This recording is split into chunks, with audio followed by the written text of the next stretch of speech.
Imagine if you are reborn in another world, and blessed by all the gods with overpowered abilities, what would you do? The story begins with a boy, Kaazuya Shiina, who runs into some girls who are escaping from a thug wielding a knife. He tries to tackle him to the ground, but gets stabbed and dies instead. After that he wakes up in the body of a child and freaks out when he sees his reflection in the mirror.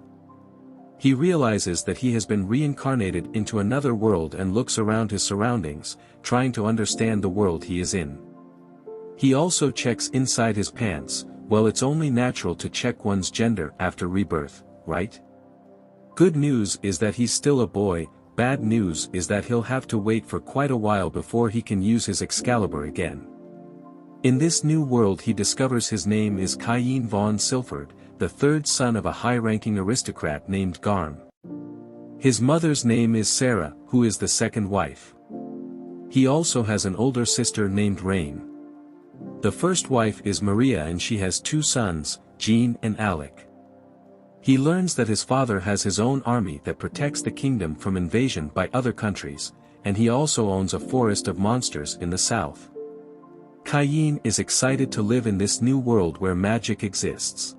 Looks like dying in the other world was worth it, and since he died single he can make up for it in this world where having multiple wives is common among nobles. So he starts to learn more about this world. His family is surprised that he has learned to read and write and can even do math at such a young age. They start to think that he is a genius, but they don't know that he is only a high schooler stuck in the body of a 3-year-old. Cain requests his father to read books on the history and magic of this country, and he allows it. His sister thinks it's too early for him to learn magic, and he needs to be baptized first, which happens at the age of 5. His family also thinks that he can't use magic until then. But Cain realizes that he can already use magic, but he is having a hard time controlling it. He tries to hide it from everyone around him. His sister, Rain, realizes that he is studying about the outside world, so she teaches him about the 300-year history of the kingdom as well as the different races in the world, and Cain is excited as he can have his dream harem with different kinds of races. He also learns that the first king of this kingdom started out as an adventurer, and his name was Yuya, and he realizes that this guy is from another Isekai Insights video but decides to watch it later. After 2 years, the day of Cain's baptism has arrived. On the way, he learns that everyone can open a status window to see their stats after the ceremony. In the stats window he sees that his sister can use 3 types of elemental magic. It also says that she is obsessed with Cain, and he is excited about Siscon plot development. Sarah reveals that Rain was granted a level 2 blessing by the god of magic. They explain that the blessing goes up to level 5 and is given by one of the 7 pillar gods whom they worship as part of their kingdom's religion. They arrive at the Church of Gods and the priest begins the ceremony. Suddenly, a blinding light fills the air, and Cain finds himself transported to the realm of the gods, face to face with all 7 of them. Overwhelmed and caught off guard, Cain wonders if the god of creation, Senem, is just some weird old man dressed in cosplay. But before he can complete that thought, Senem interrupts him, making it clear that the gods can hear his every thought. The god of death and rebirth, Lime, reveals that Cain's death was unexpected because if he hadn't interfered, the thug would have tripped and would have gotten caught. But now the thief has been charged with his murder. Talk about an ultimate bummer, as Cain died for nothing. But the god of earth was moved by his actions, so he was reincarnated into this new world. Lime apologizes because Cain was not supposed to recall his memories at such a young age because the memory of breastfeeding and changing diapers could cause mental trauma. But Cain tells her that it's fine since it was filled with plot, and allowed him to learn magic and even enjoy life with his new family. After that, the god of magic, Reno, approaches him and gives her blessing, followed by Senem and the other gods. Cain receives blessings from all 7 gods. Senem hints that Cain should check his blessing stats when he returns and lets out a mischievous laugh. When he returns to the priest, the statue shines brightly, a sight the priest has never seen before. Garm, curious about Cain's status window, wants to take a look, thinking that Cain must have received multiple blessings. However, Cain quickly makes an excuse, claiming stomach pain and hurries away to check his stats secretly. To his shock, all his magic blessings and skills are at level 10, surpassing the maximum level of 5. He uses Senum's ability to conceal his stats. Back at home, everyone celebrates Cain's birthday, and Garm asks to see his stats again. Cain shows them, thinking he has successfully concealed his status, but they are still astounded by the numbers, particularly his overwhelming magic power, which he forgot to fix. Garm mentions that even the most esteemed royal court magician has a power level of 10,000 at most, nowhere near Cain's level. He acknowledges that with Cain's skills, he will succeed in any job he chooses, but warns him never to reveal his status window to anyone, as he could be seen as a threat to the kingdom. Cain returns to his room, wondering what is considered as average stats. He sees a book about summoning magic, so he goes outside and tries to summon a playmate. But he ends up summoning a demon instead. It starts attacking his sister, who happens to be passing by. He tries to attack the demon with a fire spell, but the demon grabs onto him. While he uses a return spell to send it back, he drops onto the floor and passes out. But he eventually regains consciousness and is happy to see that his sister is smiling and everything is fine. Later, he is presented to a crowd during his debut. He reveals that his goal is to become an adventurer and protect everyone. Meanwhile, we see the gods discussing giving Cain their overpowered blessing. Senna mentions that it's still not enough, and he needs him to be the strongest on the continent by the time he turns 16. Looks like gods have their own plan for Cain. Later, we see that Garm advises Cain to study more to achieve his goals and arranges for tutors to assist him. In his room, Cain wonders what his tutors will be like. He sees them walking towards his mansion, and in excitement, he uses his teleportation skill but accidentally falls onto the most convenient spot possible. The tutor remarks that he won't get anything from there, and he apologizes to her. The tutors introduce themselves as Millie and Nina, who are D-rank adventurers. Nina is an elf, who is a bit shy. Cain reassures them that they don't need to be formal since they are his tutors, putting them at ease. Garm instructs them to teach Cain for 3 years, and they immediately begin his training. They head to the training grounds, where Millie asks Cain to perform some swings. She is amazed by his skill, and suggests a mock fight. Cain charges at her and she struggles to block his attacks. Nina asks him if he received the blessing of the god of war, to which he admits. As the fight continues, Millie realizes she won't be able to keep up with his speed, and suggests that Cain starts learning magic from Nina, before he penetrates her with his wooden stick. Nina reveals that she has a level 3 blessing from the god of magic and intends to start with the basics. However, Cain demonstrates his knowledge of beginner-level magic, and Nina is surprised that he can already use chantless magic, and explains that intense training is required to shorten incantations. She concludes that he is a genius. Millie notes that he even used all the elements, which Nina believes is impossible, as no one in their world can use all the elements effectively. Cain confesses that he also has the blessing from the god of magic, leaving his tutors impressed. And since he is so good at keeping a low profile, he offers his tutors a towel from his item box, and the girls realize that they are basically useless.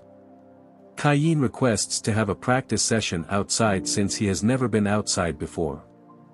His tutors seek permission from Garm, explaining that Cain's training could potentially lead to the destruction of the mansion due to his extraordinary abilities. Garm grants permission, and the following day, they go outside for practice. Nina instructs Cain to cast an intermediate-level magic spell on a rock. However, the spell turned out to be far more powerful than expected, causing the rock to explode and blow his tutors away, leaving behind a giant crater. Nina informs Cain that the spell was way beyond intermediate, while Millie wonders why he still doesn't feel tired. This leads them to realize that he has enormous magic power. Suddenly, a killer rabbit appears and charges at Cain. He skillfully dodges its attack and kills it. Nina uses her GPS spell to locate more monsters for them to hunt, and it reveals the location of nearby creatures. Cain expresses his interest in learning the GPS spell, and Nina briefly explains it to him. He tries it out, and successfully detects nearby creatures. He also identifies their exact numbers, surprising Nina with how he was able to detect so accurately. They defeat the creatures, but one monster escapes into the forest. Cain starts to chase after it, but Millie stops him, warning that the forest is infested with strong monsters that attack the city every few decades, and this is why there is such a huge outer wall built in the city. That evening, Cain realized that he had already reached level 8 thanks to a skill that granted him 100 times XP gain. He worries that if his true status were to be known, he might be taken under state control or even executed. He blames the gods for making him too overpowered, as all he wanted was to have some fun and adventure in this new world. The next day, Cain's tutors took him to the Adventurers Guild to gather information on quests that would be perfect for Cain. There, they encounter a C-rank adventurer who mocks their low ranking and babysitting a child. He asks them to ditch the kid, and have a drink with him. He grabs Nina's hand, and few of his men restrain Millie but Cain intervenes. He throws the man to the ground, and he tries to attack him with his sword, but Cain easily dodges it, and easily defeats the man and his men. His tutors were once again amazed by his combat abilities, and expressed their gratitude for saving them, while Cain wonders if it's too early for him to start a harem. After that, they continued their training session and had a great time together. Jumping ahead to 3 years later, it is revealed that the tutors have declined the extension of their contract. Cain wanted to give them farewell gifts, so he went to the forest. He defeats a blood ogre, and next an earth dragon to create a magic bag for them. The city guards saw the fire from the battle, and thought it was a monster attack. They summoned Garm to investigate, but all they found was a giant crater, and a towel that Cain had dropped which Garm seems to recognize. On the last day of training, Cain presents the magic bag he made to his tutors, and they are astonished to learn that he killed monsters that usually require a party of A-rank adventurers to defeat.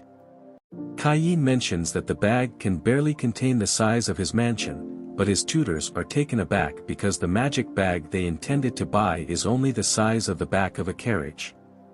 They believed that what he had created was on the level of a national treasure, but they were concerned that someone might try to steal it from them. However, Cain assures them that he has modified it so that if anyone other than them attempts to pick it up, the weight of its contents will double. His tutors conclude that the bag is even more valuable than a national treasure. They express their gratitude, and bid him farewell with a kiss, hoping to meet him again in the future when he grows up, while Cain hopes to get more action next time. After that we see that Garm is scolding Cain for recklessly using his powers in the forest, and asks him to be more careful in the future. Later, we see that Cain is fighting with a dragon and easily defeats it. When he checks his status he is shocked to see that his magic power is over 80 million and he has received the titles Enemy of All Monsters and Dragon Killer. After that, we jump ahead 2 years. Cain is now 10 years old, and they head to the royal capital for Cain's debut, which is a mandatory event for all noble sons. His father tells him that their journey will take 1 week if no monsters get in the way.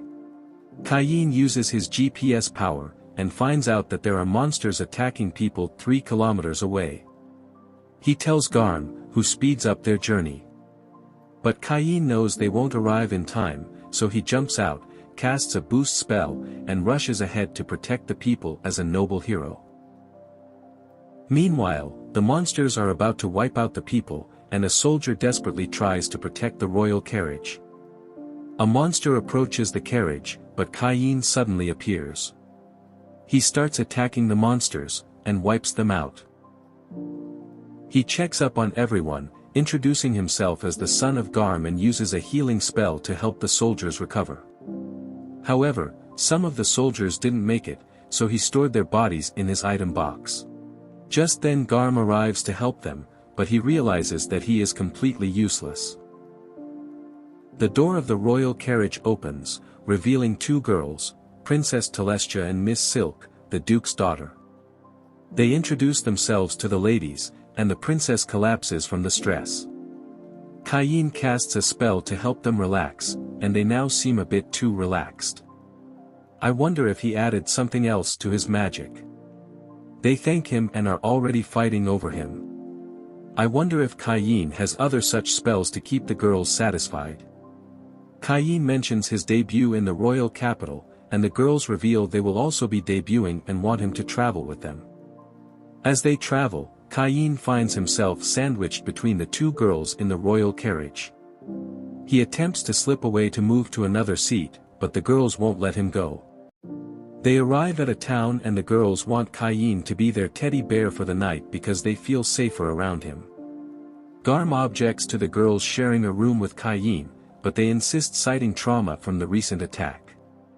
Cain agrees under the condition that the room should be huge. They go to their rooms, but Cain realizes that the beds are too close together. The girls want Cain to sleep in the middle, and they move the beds closer together.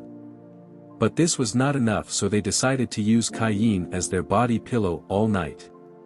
Looks like Cain's harem started at the age of 10, but he realizes that being single is way better as he was sleep deprived for a few nights.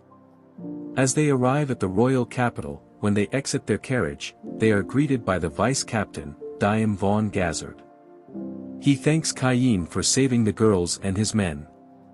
Cain takes out the guards' bodies from his item box to show everyone that they courageously fought orcs to protect the girls. He is about to leave, but Silford grabs onto him, telling him that he will have an audience with the king. He is taken to the king's hall, where he meets the king. The king tells everyone that Cain saved the carriage by defeating the group of orcs.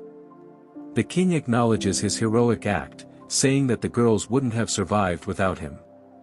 As a reward he makes Cain a baron, giving him his own mansion along with 10 platinum coins. A noble fatso named Corgino objects, saying Cain is too young to be a baron. The king, however, points out that he couldn't perform the same feats that Cain has accomplished, so Corgino backs off. Cain reluctantly accepts the title of baron, and the king concludes the audience, telling him to go backstage. We see Cain in a room with his father, who comments that Cain is the first of his sons to be promoted. The king joins them, thanking Cain for saving his daughter. The king feels the need to thank Cain as a father, and Cain is overwhelmed by their gratitude. The king tells Cain that because he's excellent in both magic and swordsmanship, and has the god's blessing, the kingdom can't let such a talented child go on his own. That's why he has given him the title of baron, and is even asking him to marry Princess Telestia. The Duke, Eric von Santana Mailbeek, also wants him to marry his daughter, Silk. Cain is shocked, but the girls are happy. The king explains that Cain will now be engaged to both girls, and will be married once they reach adulthood. It is because he has slept with both of them. However, we learn that this was all part of their plan to keep Cain in the kingdom. Poor Cain has been caught in their trap, and has no choice but to accept the engagement. The girls express their happiness, and mention that they will never forget the threesome they had during those nights. Cain explains that they are referring to the different positions that had to do, which leads to further misunderstanding by the king and duke, but he meant the position of the beds. Later, we see Cain's sister is upset with him starting his harem without her, and Garm mentions his embarrassment when the king asked him about Cain being a playboy. A few days later, Cain visited the church to meet with the gods. He wants to consult about his stats, which are too overwhelming. Xenon tells him that his current numbers are inhuman, and asks if he would like to be a demigod, which are of the same class as Divine Beast and Holy Dragon. He tells him even with this status there are limits to his power, and warns him not to test those limits. He then asks Cain if he would create some entertainment for them based on his previous life, and Cain thinks of a perfect game. The gods who can hear his thoughts ask him to create something like that. Later we see that Cain is forced to go shopping with his mom and sis, but he is so bored, and since he has no intention of siscon development, he escapes from there. Outside he recognizes a familiar cat ears and realizes that he doesn't have a cat girl in his harem yet. The cat girl is Parma, whom he saved 5 years ago. She introduces him to her uncle Tamanis, and tells him that she's training in his shop. Cain expresses interest in seeing his shop and is amazed by all kinds of things they have there. He asks Tamanis if he can make a special order for him, and shows Tamanis a blueprint of the game. Tamanis thinks this is a great concept and would be an instant hit. He asks him to create a prototype and pays a full gold coin. Tamanis couldn't accept such a high payment, so Cain tells him that he should treat it like an upfront investment. Tamanis promises to take this project as his top priority. Cain is glad and leaves the store, but he is shocked to see his sister waiting outside. She's angry that Cain left without telling her, and she needed his opinion on her outfit. He tries to butter her up by telling she would look cute in all of them. She's flattered, and decides to put a fashion show for him back at home, and after she's done she wants Cain to do the same. Just then Sylvie comes to save the day, and tells Cain that Tamanis has called for him. Inside his shop Cain is amazed to see that the board looks exactly like the reversey game he imagined. He then proceeds to explain the rules to him by playing the game. Tamanis thinks that this game will become an instant hit. Cain suggests that they make one more fancier version for nobles. He asks to create 50 of the noble versions, and a 1,000 regular versions. Tamanis is worried about the production cost, but Cain smashes 5 more gold coins on the table like a typical rich MC, and Tamanis promises that he will do his best. They then sign a contract in front of the god of commerce to patent the product, so that no one will be able to reproduce it for the next 3 years. The prototype disappears and the contract is successfully formed. Cain makes one more request to make a top-notch version for the royal family, and they are amazed by his connections, but Cain thinks that they don't even know half of the story and the gods are probably enjoying the game with the prototype they built. When he reaches back home, it's already time for his debut at the royal capital. On the way Garm is worried that Cain's harem may increase after the debut ceremony, but Cain tells him he has no plans to take in human girls anymore. They reach the royal capital. Cain sees the fatso noble and his sons but chooses to ignore them. They then meet his fiancée Silk and her father. Cain compliments on her dress, and her father roasts Garm for raising such a playboy. While Cain mentions he learned the skill by practicing on his sister. Later the king arrives with his family.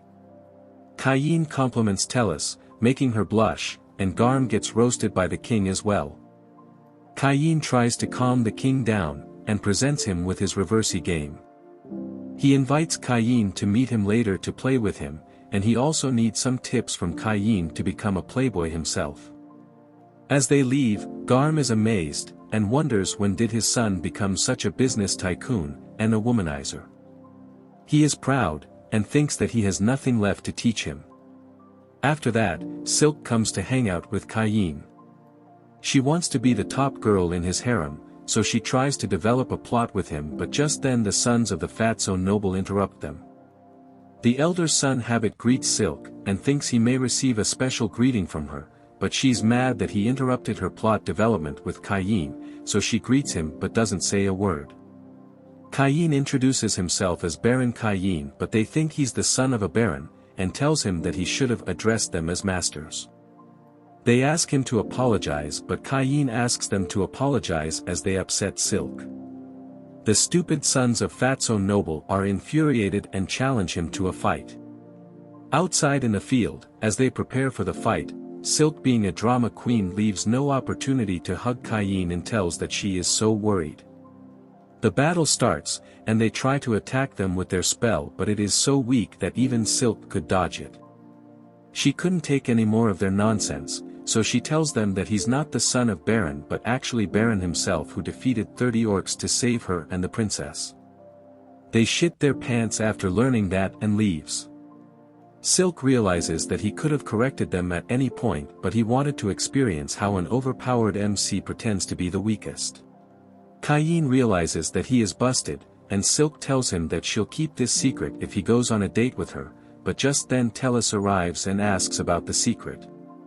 Cain stops Silk from speaking, and Tellus assumes that they had plot development and threatens to inform Duke about it.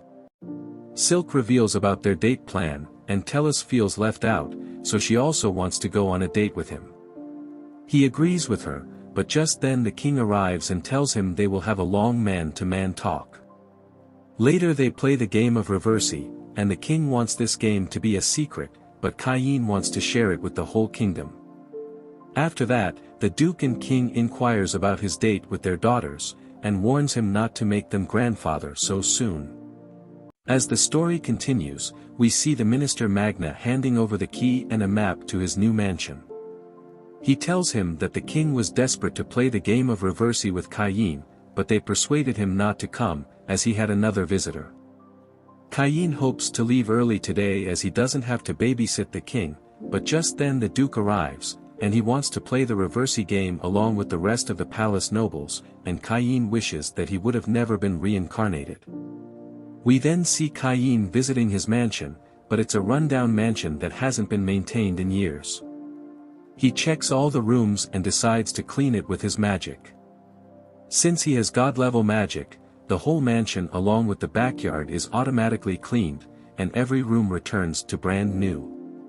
Just then, Sylvie arrives, who is happy to be his personal maid from now on. She has also brought along a harem of maids, and there is also a butler named Corin to manage his harem schedule. Sylvie then asks the maids to clean the mansion, but they can't find a speck of dust. Cain tells her that he used his magic to clean it up, and Corin is surprised how nobody is shocked with his abilities. Sylvie then starts moving his luggage, while Corin reminds him that he should head home as his older brothers are coming home today. Back at home, unlike the typical jealous older brothers, Cain's brothers are pretty cool with him receiving a title and a mansion before them, and they are even proud of their little brother. His sister wishes to see his mansion, and Cain takes his family on a tour of his mansion. Garm is confused as he remembered it to be a run-down mansion, but Cain tells him he remodeled it using his magic. Knowing his ability, Garm is not surprised anymore, and Cain's mother is proud of raising such a son, unlike Garm's other wife. He then gives them a tour of the rest of the mansion. Although his sister and mother are impressed, Garm mentions that his mansion lacks art, like painting, vases or stuffed monsters. When he hears stuffed monsters, he has an idea and disappears for a second to put one up. We then hear Sylvie screaming, and everyone thinks it's an enemy attack, but they are just afraid of the stuffed red dragon which Cain put up. Cain explains that it's a dragon that he defeated, and Garm is shocked that he defeated a calamity-level monster alone. He tells him this stuff is worth 1,000 platinum coins, and Cain realizes it's actually worth $100 million in his previous life. Just then Sarah screams, and they run towards the bathroom.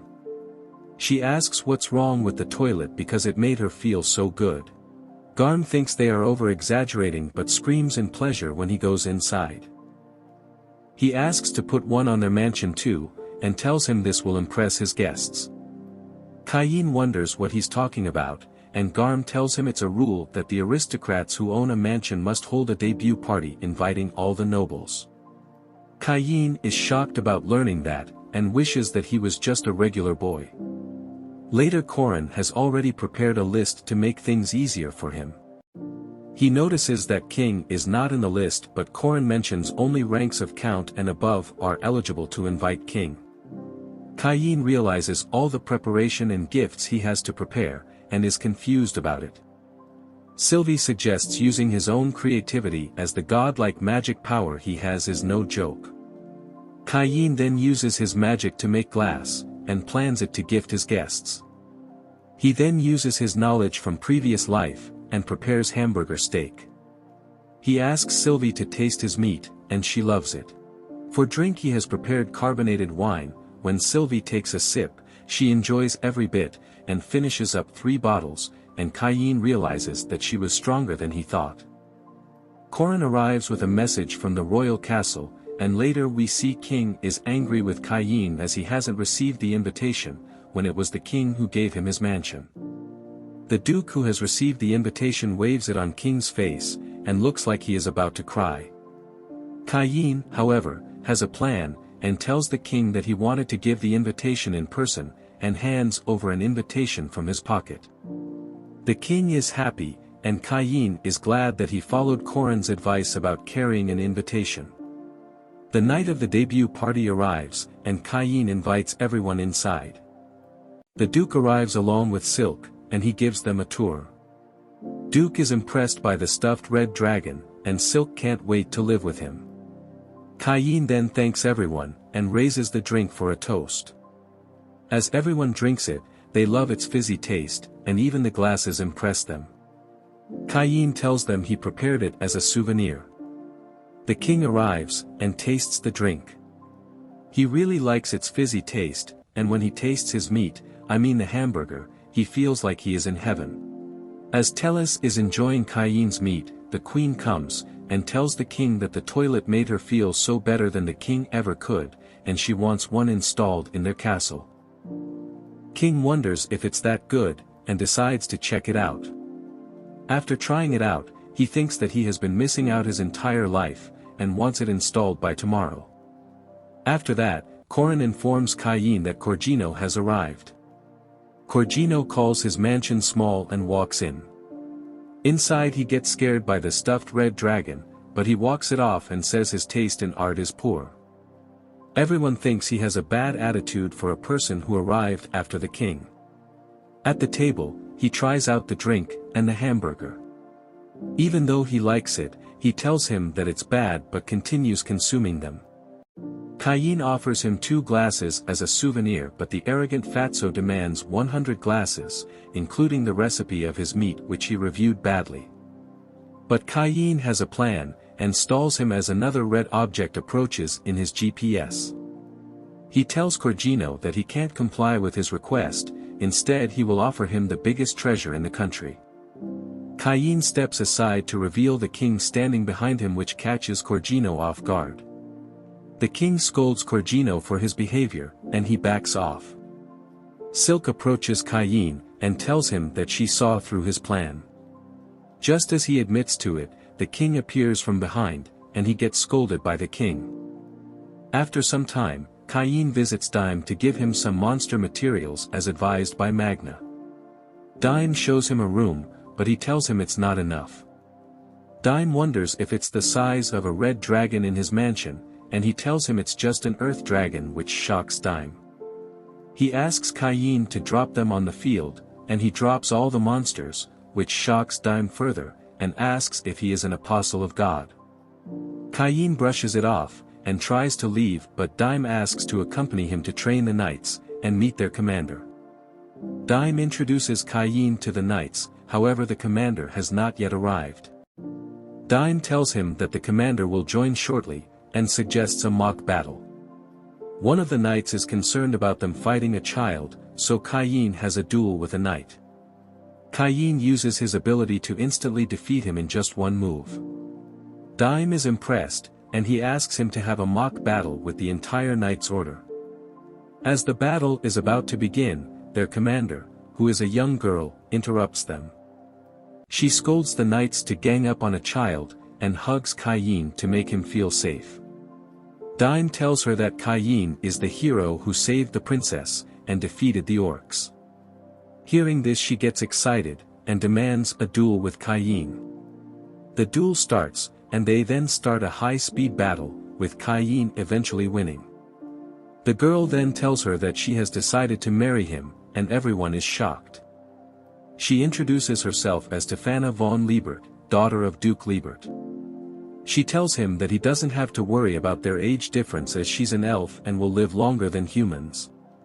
Cain tells her that he still needs to consult his father, and others. Stefana then asks Dime to arrange a meeting with King, and drags Cain along. King wonders why Tefana is here with Cain, and they are shocked to learn that she wants to marry him. King wonders how that happened, and Cain explains how he penetrated into her defenses with his wooden stick, making her fall for him.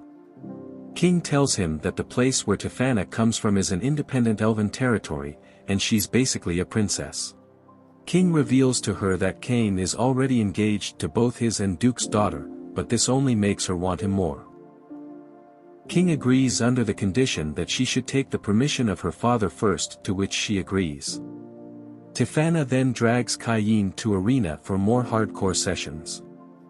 After they leave, King wonders how Cain was able to defeat the strongest knight in the country. He asks Garm about it, but he doesn't know anything, but Dime mentions that Cain panicked when he asked him about being an apostle of God. So, they plan to test him using a mythical book. Later we see Cain walking down the field, and is tired of his training with Tefana, but just then he meets Dime, who drags him down to meet the king. Inside, they hand him the book which was handed down by the first King Yuya, and Cain is amazed to see high-level magics mentioned in the book, but he wonders why everyone is looking at him. King tells him that no one can read the book as it's written in Japanese. He then asks Cain about his true identity. Cain realizes that he can no longer hide the truth, so he tells him that he has his memories of his previous life, and he used to live in the same land where the first king came from. When Garm asks if he is their son, Cain confirms it, and tells them that's what the gods told them. Everyone is shocked to learn that he has met the gods, and they demand to see his status. They are shocked even further seeing his godlike status, and he also has the title, Apostle of God. King tells him with this title that the entire country should worship him, but Cain doesn't want that. He is happy with his current life, and has everything he has ever wanted, like a loving family, overpowered abilities, and a harem. He thanks his father for being his son, and apologizes to the king for hiding the truth. He wishes them to continue treating the same way as before. The king accepts his request, however he asks if Cain should be the king instead, which shocks everyone. Just then Tefana arrives, and tells everyone that she has got approval of her father to marry Cain, and takes him away for their sparring session.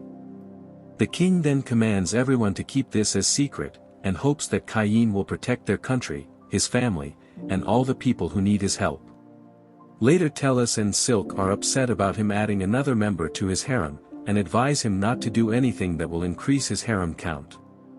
Just then Tefana comes asking to make love, and drags him away for their mock battle, while the girls misinterpret it. This is where the video ends.